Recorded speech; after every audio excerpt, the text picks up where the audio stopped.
आदित्य ठाकरे यांनी महत्त्वाच्या रस्त्यांच्या कामांवर नाराजी व्यक्त केली आहे।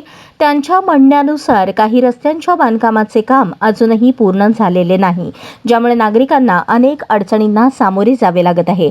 विकासाच्या कामांमध्ये गती आणण्याची गरज आहे, असेही त्यांनी नमूद केले। शहरातील वाहतूक आणि नागरिकांच्या सोयीसाठी ही कामे वेळेत पूर्ण होणे आवश्यक आहे। ठाकरे यांनी प्रशासनाला कामे जलद गतीने पूर्ण करण्यासाठी वेगवान उपाययोजना करण्याचे आवाहन केले आहे। डेडलाईनला जरी 5 दिवस राहिले असतील तरी देखील आपल्याला माहिती आहे आपल्या देशात पावसाळा हा सुरू झालेला आहे। केरळात पाऊस तर अधिकृतरित्या सुरू झालेला आहे।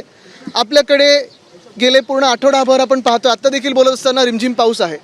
सगळीकडे आपण एकच दृश्य पाहतोय, रस्त्याची कामं पूर्ण झालेली नाही आहेत। जी सेफ स्टेजला आणायला पाहिजेत ती कामं सेफ स्टेजला आणलेली नाही आहेत। नाले सफाईची देखील कामं आम्ही कुठेही राजकारण आणू नये आणि महापालिकेला काम करायची संधी मिळावी म्हणून जास्ती काही व्हिजिट्स केल्या नव्हत्या, पण हे जरी पाहिलं आपण एकंदर तरी आपल्याच माध्यमातून सगळ्यांना कळते की नालेसफाई देखील यावर्षी नीट झालेली नाहीये।